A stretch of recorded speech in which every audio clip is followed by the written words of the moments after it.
जय श्री गुरु महाराज। नमो अनंताणं नमो सिद्धाणं नमो आयर्याणं नमो वज्रायाणं नमो योगे सद्गुरुं।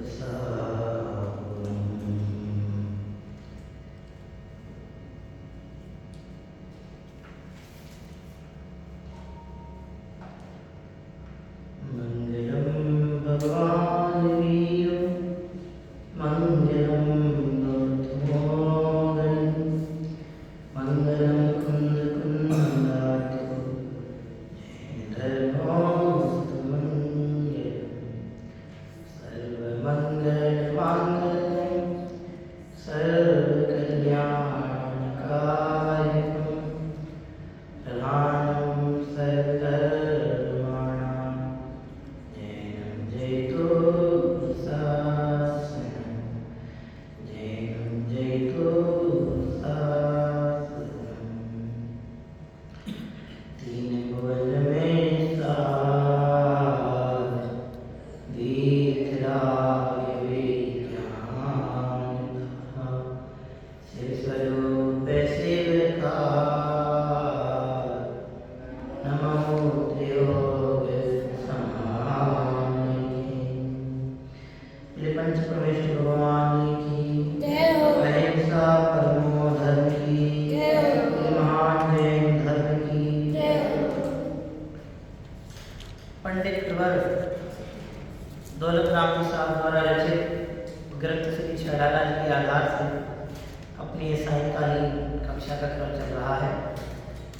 इस कक्षा के माध्यम से हमने प्रथम ढाल आद्योपांत पढ़ी, द्वितीय ढाल अपनी क्रमशः वृद्धि प्राप्त हो रही है। इस ढाल के माध्यम से हम चार गति के दुखों को पढ़ने के उपरांत उन दुखों के क्या कारण हैं, उन कारणों को जानने का प्रयास कर रहे हैं। जिसमें हमें मुख्य दर्शन ज्ञान चार को दुखों का कारण जानना, उसके बाद सात तत्व से संबंधित जो भूल है वह भूल ही हमारे जीवन का मूल कारण है, उसको हम यहाँ पढ़ते हुए आगे बढ़ रहे थे। जिसमें अभी तक हमारी जीव अजीव आश्रव बंध संबंध तत्व तक की भूल अपनी हो गई। आज निर्जला और मोक्ष तत्व के संबंध में विपरीत श्रद्धांजलि की हम चर्चा करेंगे। छंद क्रमांक 7 है, वह आप सभी अपनी पुस्तक में निकाल लेंगे। हम यहाँ से छंद का वांचन करेंगे, आप सभी उस छंद को दोहराएंगे। इस 7वें नंबर के छंद में 3 बातें पढ़ेंगे। कितनी बातें पढ़ेंगे? 3। कौन से नंबर का छंद है? 7वें। कितनी बातें पढ़ेंगे? 3। सबसे पहली बात है निर्जरा तत्व का विपरीत श्रद्धा। पहला पॉइंट क्या आएगा? निर्जरा। फिर इसके बाद निर्जरा के बाद कौन से नंबर का तत्व आता है? 5वें नंबर का। क्या नाम है उसका? मोक्ष। क्या नाम है उसका? मोक्ष। तो फिर निर्जरा तत्व की विपरीत श्रद्धा के बाद मोक्ष तत्व के विपरीत श्रद्धा की चर्चा आएगी। मोक्ष तत्व के विपरीत श्रद्धा के बाद फिर यहाँ पर आग्रही मिथ्या ज्ञान की बात आएगी, जिसे अज्ञान भी कहते हैं। इस तरह से एक छंद में 3 बातें बताई हैं। देखो, बुद्धि की विचक्षण क्षमता पंडित दौलत राम जी साहब कितनी इंटेलिजेंस है कि 2 लाइन में 3 बात बता दी। 2 लाइन में 3 बात बता दी। निर्जरा तत्व से संबंधित भूल, मोक्ष तत्व से संबंधित भूल या विपरीत श्रद्धा, अंत में अज्ञान, जिसे गृहीत मिथ्या ज्ञान की बात यहाँ पर शब्द भी दिया हुआ है। गृहीत मिथ्या ज्ञान करके भी बताया गया है। इस तरह से 7वें नंबर के छंद में 3 बातें हम पढ़ेंगे। छंद है, आइए देखते हैं। रोके ना चाहे निज शक्ति कोय, शिव रूप निराकुल आना जोए।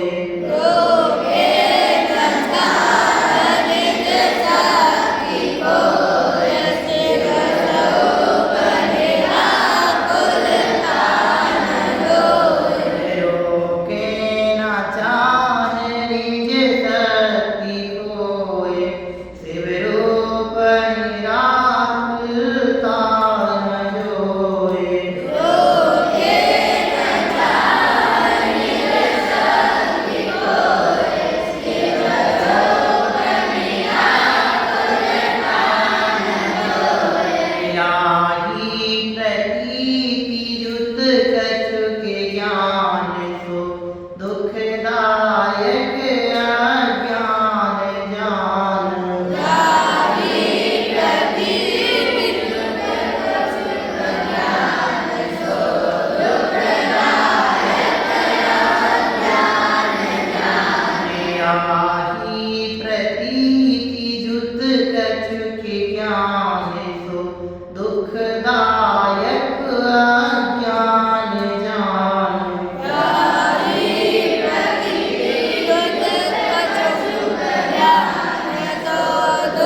निर्जरा किसे कहते हैं। संबल की बात हमने पढ़ी थी। संबल किसे कहा था कि कर्मों का आना रुकना, नए कर्मों का आना रुकना, उसका नाम है संबल। संबल किसे कहते हैं? नए कर्मों का आना रुकना, उसका नाम क्या है? संबल। संबल का मतलब था रुकना। किसका रुकना? कि नए कर्मों का आना, नए कर्मों का आना, उसका नाम क्या है? संबल। उसका नाम क्या है? संबल। उसका नाम क्या है? संबल। बराबर। इसके बाद आता है कौन सा तत्व? निर्जरा। तो निर्जरा का मतलब होता है खिलना। निर्जरा मतलब क्या होता है? खिलना। निर्जरा मतलब क्या होता है? खिलना। किसका खिलना? कि कर्मों का खिलना। कौन से कर्मों का खिलना? जो कर्म आकर के रुक गए थे, जो कर्म आकर के रुक गए थे, सत्ता में पड़े थे, सत्ता में पड़े थे, उन कर्मों का क्या होना? धीरे धीरे खिलना, धीरे धीरे कम होना, धीरे धीरे खत्म होना, धीरे धीरे नष्ट होना, एक के बाद एक क्या होना?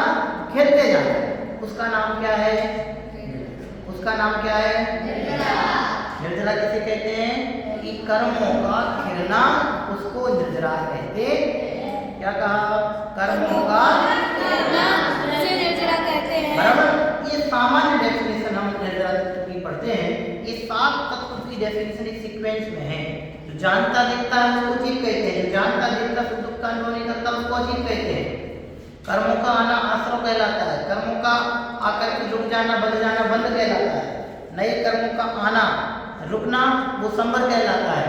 और जो कर्म आकर के रुके हुए थे, उन कर्मों का, जो कर्म आकर के रुके हुए थे, उन कर्मों का धीरे धीरे खिलना, धीरे धीरे खत्म होना, धीरे धीरे नष्ट होना, वो कहलाता है। इसको उदाहरण के माध्यम से पढ़ते ही अपन समय पढ़ रखा है। नाव में पानी छेद, समझ में है ना? आपको सबको ध्यान में आ गया हो। ये बहुत प्रचलित उदाहरण है, सबको ख्याल में होना चाहिए। समझ में आया ना? एक नाव है, एक नाव चलाने वाला। तो नाव चलाने वाला जो व्यक्ति वो कौन है? जीव। नाव कहती है जीव, जीव हो गए।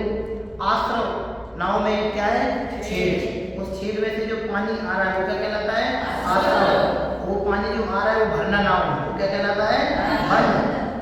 और उस जब नाविक ने देखा चलाने वाले ने पानी आ रहा है, तो कहाँ से आ रहा है? छेद में से आ रहा है। तो उसने छेद में क्या लगा दी? एक टोंटी लगा दी, गांठ लगा दी, जिससे पानी नीचे से पानी आना क्या हो गया? बंद। वो जो पानी को रोकने के लिए गांठ लगा दी उसको क्या बोलते हैं? संबल। बराबर। अब जो पानी भर गया था उसको धीरे धीरे से हाथ से, कोई बाल्टी बाल्टी तो थी नहीं उसके पास, अब आप ऐसे करते रहे, तो क्या करा? धीरे धीरे यूं पानी को भर भर के उलीचना, निकालना, जैसे भरा फिर फेंका। तो धीरे धीरे पानी क्या होने लगा? नाव में जो पानी भरा था क्या होने लगा? कम, खत्म होने लगा, नष्ट होने लगा। तो ये धीरे धीरे पानी का खत्म होना क्या कहलाता है? निर्जरा। और ये पूरा पानी जब खाली हो गया, क्या हो गया? एक सामान्य उदाहरण 7 तत्व के संबंध में प्रचलित है, ये अपन सबको ध्यान रखना चाहिए। बराबर। तो ये निर्जरा तत्व की डेफिनेशन हमने यहाँ पर पढ़ी कि कर्मों का खिलना, उसका नाम निर्जरा। अब यहाँ बंद देख सकते कुछ छंद में क्या लिखा है कि निर्जरा तत्व की भूल। तो क्या है निर्जरा तत्व के संबंध में भूल? वो लिख रहे हैं, देखो। रोके न चाहे निज शक्ति को, रोके ना, रोकता नहीं है, रोके ना, तो मीनिंग क्या हुआ? रोकता नहीं है। क्या नहीं रोकता? चाह। चाह का मतलब क्या होता है? इच्छा। इच्छाओं को नहीं रोकता है। क्यों नहीं रोकता है? कारण क्या लिखा? निज शक्ति को। कारण क्या लिखा? निज शक्ति को, अपनी शक्ति को खोकर। कौन सी शक्ति को खोकर? कि अपने आत्मा की शक्ति को खोकर ये अज्ञानी मिथ्या दृष्टि जीव अपनी इच्छाओं को नहीं रोकता। क्यों? अभी इच्छाओं की बात कहां से आ गई? तो कहते हैं निर्जरा कैसे होती है? तो तत्वार सूत्र जी में एक सूत्र दिया है, तपसह निर्जरा च।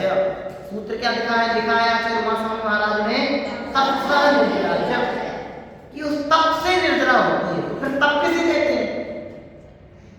अगर तप से निर्जरा होती है तो तप किसे कहते हैं? तो ज्ञानियों ने तप की परिभाषा दी है, इच्छा निरोधक तपः। तप की क्या परिभाषा दी है? इच्छा निरोधस्तपः। उस इच्छाओं के निरोध का नाम, निरोध मतलब रोकना, निरोध मतलब रोकना, उन इच्छाओं के अभाव का नाम, इच्छाओं के निरोध का नाम, इच्छाओं को रोकने का नाम क्या है? तप है। इच्छा निरोध तपः और तपसः निद्राचा। इच्छाओं के निरोध को तप कहते हैं और तप से क्या होती है? निद्रा होती है। अब इस पे समझना है, क्या लिख रहे हैं? रोके न चाहे निज शक्ति को, अपने आत्मा की शक्ति को खो करके ये इच्छाओं का निरोध नहीं करता है, इच्छाओं को रोकता नहीं है, तो फिर क्या करता है कि उन इच्छाओं से ही सुख मानता है।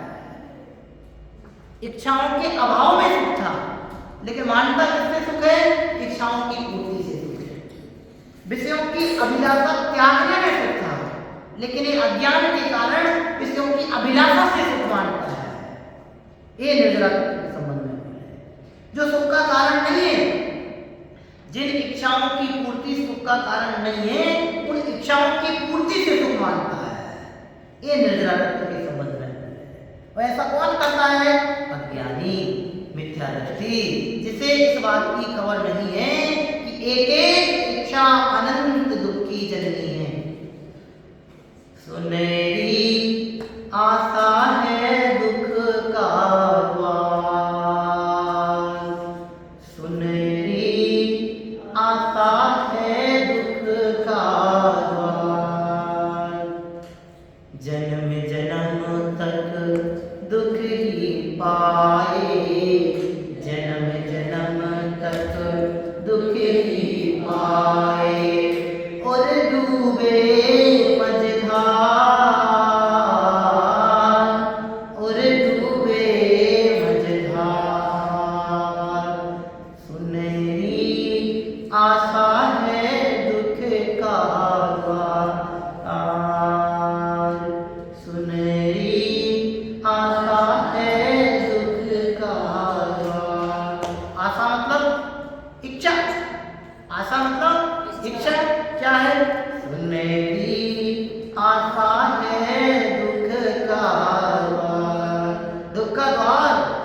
दरवाजा कौन है?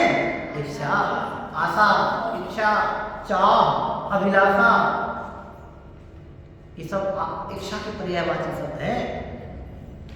चाह गई चिंता गई, मनुआ बेपरवाह, जाके कछु नहीं चाहिए, सो ही शहंशाह। जिनके चाह नहीं, चिंता नहीं, बेमस्त है, बेपरवाह है, और इनकी इच्छा चाह अनंत दुखी, एक एक इच्छा अनंत दुख को उत्पन्न करती है। क्यों? क्योंकि दुख का लक्षण आकुलता है। मोक्ष मार्ग प्रकाश की तीसरे अध्याय में लिखा है प्रकरण, दुख का लक्षण क्या है? आकुलता। और वो आकुलता कैसे होती है? आकुलता इच्छा होने पर। दुख का लक्षण आकुलता है, और वो आकुलता इच्छा होने पर। क्या लिख दिया? क्या लिख दिया? रोके ना चाह निज शक्ति को, अपने आत्मशक्ति की व्यक्तता के अभाव में निर्जरा नहीं होती। इच्छाओं का अभाव आत्मशक्ति की व्यक्तता, इसमें लिखा ना निज शक्ति को, निज शक्ति की व्यक्तता, निज शक्ति को खोकर नहीं, निज शक्ति को जानकर जब हम अपनी आत्मशक्ति को पहचानेंगे तो फिर पंचेंद्रिय के विषयों में अभिलाषा उत्पन्न नहीं। हम अपनी आत्मशक्ति को नहीं पहचानेंगे तो फिर सुख की तो अभिलाषा है, वो सुख की पूर्ति के लिए जगह जगह घुमा देंगे। समझ में आया? गाय, बछड़े, कुत्ते भूखे होते हैं, भूखे होते हैं तो तुमने देखा होगा जहाँ चाहे घुमा रहे हैं। यहाँ से चलते जा रहे हैं, बाजू में गटर देखेगा वहाँ घुमा रहे हैं, कचरा डाला होगा वहाँ घुमा रहे हैं, ऐसे होता है। आगे थोड़े चले, कोई ढेर लगा मिला, वहाँ भूख लगी है, कुछ खाने को मिल जाए, ऐसा सोच के भी जगह जगह घुमाते हैं। और अच्छा भरपेट खा लिया हो, फिर गाय भैंस को भी तुमने देखा होगा जब उनका पेट भर जाता है तो फिर खाने की तरफ ध्यान नहीं देते। अच्छा तंदुरुस्ती से खा लिया हो, उनका पेट पूरा भर गया हो, फिर उन्हें खाने की इच्छा नहीं होती, लेकिन जब तक भूखे रहते हैं तब तक जगह जगह घुमाते हैं। ऐसे जब तक हम अपनी आत्मशक्ति को नहीं पहचानते हैं, मैं ही सुख का मेरे लिए कारण हूँ, ऐसा मुझे नहीं लगता है, तब तक हम आत्मशक्ति की अव्यक्तता के कारण, आत्मशक्ति निज शक्ति की पहचान के बिना क्या करते हैं, अपनी इच्छाओं को नहीं रोक पाते हैं, उन इच्छाओं की पूर्ति से सुख मानते रहते हैं और दुखी होते रहते हैं। रोके ना चाहो निज शक्ति को, अपनी आत्मशक्ति को होकर के इच्छाओं को नहीं रोकता है, उनसे ही सुखी मानता है। यही क्या है, निद्रा तत्व के संबंध में भूल है। इसमें लिखा है, अपनी अनंत ज्ञान आदि शक्ति को भूलकर पराश्रय से सुख मानता है। सुवासु इच्छा तथा 5 इंद्रियों के विषयों की चाह को नहीं रोकता। ये निद्रा तत्व के संबंध में विपरीत श्रद्धान है। इसलिए भाई एक एक तत्व को बड़ी गहराई से अपन को समझने की बात करनी है। सुख का कारक कौन, मेरे सुख का कारक कौन, मेरे सुख को प्रगटाने वाला कौन, मैं। मुझे और कौन सुखी कर सकता है? विश्व का ऐसा कोई पदार्थ नहीं है जो मुझे सुखी बना सके, और विश्व का ऐसा कोई पदार्थ नहीं है जो मुझे दुखी बना सके। मैं सुखी दुखी अपनी मिथ्या मान्यता के कारण। सच्ची समझ ही सच्चे सुख की जननी है। बार-बार आपसे कहते हैं, सच्ची समझ ही सच्चे सुख की जननी है। और सच्ची समझ क्या है? इच्छाओं की पूर्ति से सुख नहीं है, इच्छाओं के अभाव में सुख है। विषयों की इच्छा करने में सुख नहीं है, विषयों से अभिलाषा नहीं होना, इसका नाम सुख है। हमारे संत कैसे होते हैं? विषयों की अभिलाषा, क्या है लाइन? विषयों की अभिलाषा इनके सामने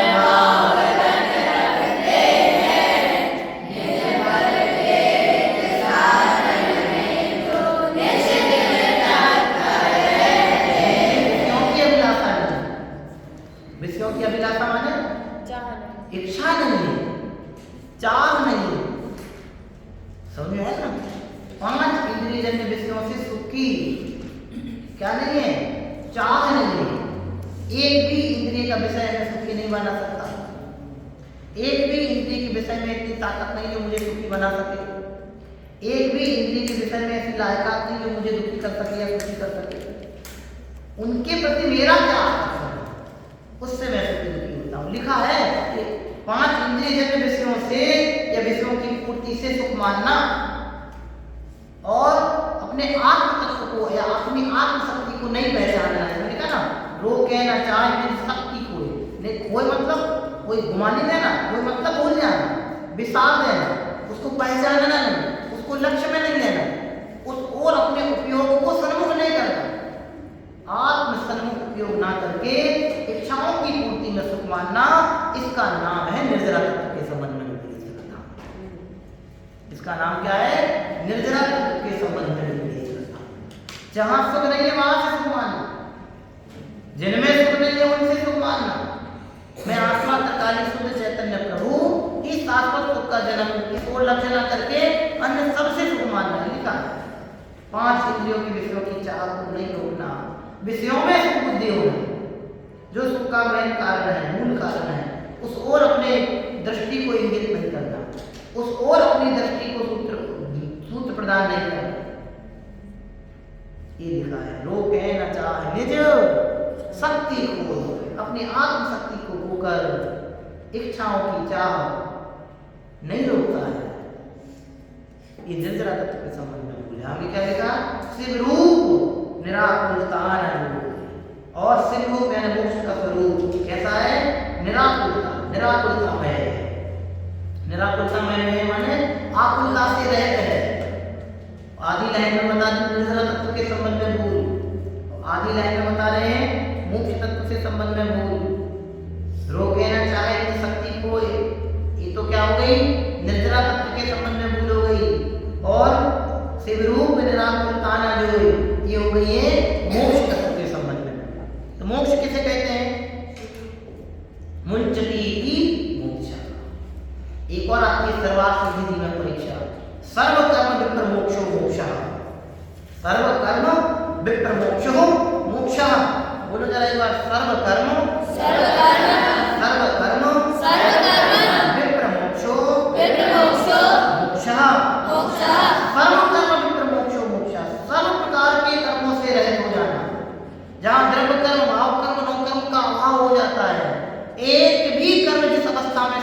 रहता, उस अवस्था का नाम है मोक्ष। क्या नाम है? मोक्ष। मुच्यते की मोक्षा, जहाँ सब प्रकार के कर्मों से जीव छूट जाता है, मुक्त हो जाता है, उस अवस्था का नाम है मोक्ष। तो यहाँ क्या लिख रहे हैं? वो मोक्ष कैसा है? शिव रूप निराकुलता न जुए। वो मोक्ष निराकुलतामय है, वह आकुलता का सद्भाव नहीं है। लेकिन अज्ञान के कारण कैसा मानता है कि मोक्ष के स्वरूप को आकुलतामय मानता है, निराकुल नहीं मानता है। मोक्ष का स्वरूप तो आकुलता से रहित है, अर्थात निराकुलता में है। लेकिन ये अज्ञानी मिथ्या दृष्टि जीव मोक्ष को निराकुलतामय नहीं मानता, आकुलतामय मानता है। यह क्या है? मोक्ष तत्व के संबंध में मोक्ष तत्व के नाम पर अनेक अनेक प्रकार की कल्पनाएं करता है, मोक्ष के नाम पे अनेक कल्पनाएं करता है। परमात्मा के शरीर में जाके बस जाएंगे, परमात्मा में जाके मिल जाएंगे, एक आत्मा का तेज दूसरी आत्मा के तेज में मिल जाएगा, इसका नाम मोक्ष है। वैकुंठ धाम में जाके बस जाएंगे, इसका नाम मोक्ष है। श्री हरि की शरण प्राप्त हो जाएगी, इसका नाम मोक्ष है। हमें हमारे परमात्मा गले लगा लेंगे, इसका नाम क्या है? ऐसा मोक्ष का जैसा स्वरूप है वैसा नहीं मानता है, और अन्य अन्य प्रकार से मानता है। उसमें बहुत सारे बताए ये मोक्ष तत्व के संबंध में भी सरकार है। तो मोक्ष का स्वरूप कैसा है? इसमें लिखा है निराकुलता ना जो, शिव रूप निराकुलता ना जो, माने मोक्ष का स्वरूप। शिव रूप, शिव माने मोक्ष, रूप माने स्वरूप। मोक्ष का स्वरूप निराकुलता में नहीं मानता, जोय नहीं मानता, ना जोय नहीं मानता, नहीं जानता। मोक्ष का स्वरूप तो सब प्रकार की आकुलताओं से रहित है। अभी बताया था दुख का लक्षण आकुलता है, तो सुख का लक्षण निराकुलता है। मोक्ष कैसा है? सुख स्वरूप है, तो सुख का लक्षण क्या हो गया? निराकुलता। सुख का लक्षण निराकुलता है, मोक्ष सुख स्वरूप है, तो मोक्ष और कैसा हो गया? निराकुलता में हो गया। लेकिन अज्ञान के कारण कैसा मानता है? ये अज्ञान के कारण मोक्ष को आकुलता मानता है, मोक्ष के स्वरूप को आकुलता प्रदाय मानता है। ये मोक्ष तत्व के संबंध में विपरीत श्रद्धान है। इस तरह से इन दो पंक्तियों में, एक में आधी पंक्ति में निर्जरा तत्व के संबंध में भूल, और आधी पंक्ति में मोक्ष तत्व के संबंध में भूल यहाँ पे गिनाई है। रोके न चाहो निज शक्ति होय, शिव रूप मोक्ष का स्वरूप निराकुलता न जोय। आकुलता से रहे तो नहीं मानता, आकुलता के अभाव को मोक्ष का स्वरूप नहीं मानता। आकुलता के अभाव का नाम मोक्ष है। क्या कहा? आकुलता के अभाव का नाम मोक्ष है। लेकिन ये अज्ञान की प्रचुरता के कारण, मिथ्यात्व की प्रचुरता के कारण आकुलता के अभाव को मोक्ष का स्वरूप नहीं मानता। ये मोक्ष तत्व के संबंध में विपरीत श्रद्धा है। ठीक है, इस तरह से इस पंक्ति में निर्जरा तत्व और मोक्ष तत्व के संबंध में विपरीत श्रद्धा की बात कही। अभी तक यहाँ 7वें छंद की पहली पंक्ति तक 7 तत्वों संबंधित भूल होगी। जीव, अजीव, आश्रव, बंध, संबंध, निर्जरा, ये 7 तत्व से संबंधित भूल आप पढ़ के आना, मैं पूछूंगा कल आपसे। एक एक तत्व के संबंध, एक एक टेंडर डायल में बताई सारी, तो वो आपके ख्याल में होनी चाहिए कि 7 तत्व के संबंध में क्या भूल है, एक एक तत्व की भूल हमें कैसे मिटानी है। एक एक तत्व के संबंध में उनका सच्चा स्वरूप समझेंगे, सच्चा स्वरूप समझेंगे तो भूल अपने आप में है, और उसका स्वरूप नहीं समझेंगे तो भूल होगी। स्वरूप नहीं समझेंगे तो भूल होगी। जैसे आपको मैथ का बोर्ड पर पढ़ाए, टीचर आपको पढ़ाते हैं, आप उसकी जो फॉर्मूला है उसको समझ लेंगे तो फिर भूल नहीं होगी, और उसका जो फॉर्मूला है, उसका जो स्वरूप है उसको नहीं समझेंगे तो क्या होगी? कि आपका रॉन्ग आंसर आए, मिस्टेक होगी। तो फिर क्या करना कि जो इस क्वेश्चन के जो फॉर्मूले हैं उनको क्या करना है? अपन प्रॉपर सिस्टमेटिक तरीके से समझ लें। वो फॉर्मूला अपने नॉलेज में आ गए तो फिर आंसर रॉन्ग आएगा कि राइट आएगा? राइट आएगा। क्यों? क्योंकि फॉर्मूला अपने नॉलेज में, वो उसका जो सूत्र है, फॉर्मूले हैं, वो सब प्रॉपर यदि आ जाते हैं तो क्वेश्चन का आंसर प्रॉपर आ जाता है। अभी एक जरा सा अगर हो जाता है तो फिर क्या होता है? एक फॉर्मूला का मिस्टेक होता है, मैथ में से होता है, एक फॉर्मूला अगर होता है तो पूरा आंसर कैसा हो जाता है? तो एक तो तन्मय एक ही तो गलत किया था, एक को बस क्रॉस कर दो, बाकी तो सही है, बाकी तो सही है या नहीं। आंसर सही नहीं आया तो फिर क्वेश्चन का प्रॉपर आंसर नहीं आया तो फिर वो सही कैसे माना जाए। ऐसे यहाँ है, सात में से किसी एक तत्व के प्रति भी यदि भूल रहती है तो यूं समझना सातों के सातों तत्व के संबंध में भूल है। समीचीन श्रद्धान एक एक करके नहीं प्रकटता कि पहले जीव तत्व के संबंध में फिर अजीब, सात तत्वों का इक्वल एक समान प्रकटता है। इसलिए सात और भूल मिटाने के लिए उन सातों तत्वों से संबंधित भूल मिटाने के लिए उन सातों तत्वों का स्वरूप समझना अनिवार्य है। जब तक हम उन सातों तत्वों का स्वरूप नहीं समझेंगे तब तक हमारी भूल नहीं मिटेगी, और जब तक भूलें नहीं मिटेंगी तब तक सबकी कोई गारंटी नहीं है। भूल का होना ही यह ही दुख की गारंटी है। जहां भूल वहां दुख, जब तक भूल तब तक दुख, जितनी भूल उतने दुख। इसलिए यदि दुख नहीं चाहिए तो अनादिकालीन रूप से श्रद्धा हमारा सात तत्वों के प्रति भरा पड़ा है। समझ में आया ना? वो तोड़ने का प्रयास करना चाहिए। ये पूरा सम्यक दर्शन से, आग्रहिक मिथ्या दर्शन से संबंधित मैटर हो गया। सात तत्व की भूल कहाँ से प्रारंभ हुई थी? आग्रहिक मिथ्या दर्शन को लक्षण बताया था। आग्रहिक मिथ्या दर्शन के अंतर्गत सारे सात तत्वों की भूल अपनी पड़ी, जिसे यहाँ मिथ्या दर्शन नाम दिया। सात तत्वों के विपरीत श्रद्धान का नाम है मिथ्या दर्शन, और सात तत्वों के समीचीन श्रद्धान का नाम है, एक साथ बोलो, वो सम्यक दर्शन दुख का कारण। यदि मिथ्या दर्शन दुख का कारण है तो सम्यक दर्शन बहुत सिंपल है।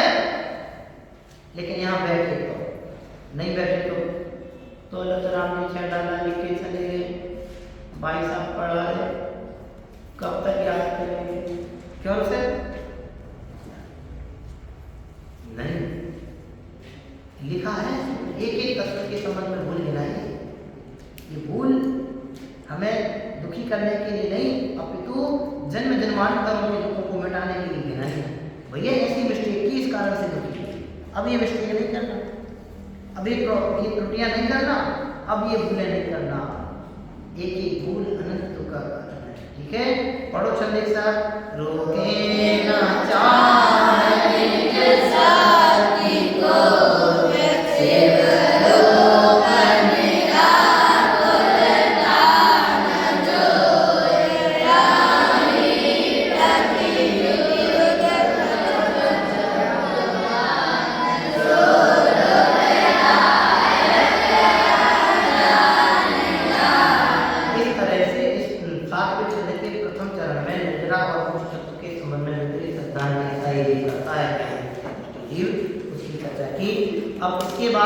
मिथ्या ज्ञान का क्या स्वरूप है? कौन से मिथ्या ज्ञान? आग्रहिक मिथ्या ज्ञान का क्या स्वरूप है, उसकी चर्चा पर आगामी कक्षा में पढ़ेंगे। अभी हम सब यहाँ नाम लेते हैं, हमारा सात तत्व से संबंधित यथार्थ श्रद्धान बने और हम भी सम्यक को उपलब्ध होकर सच्चे सुख को उपलब्ध हो गए। ऐसी परम पवित्र भावना के साथ अभी विराम लेते हैं। विचारना। ओम नमः शिवाय।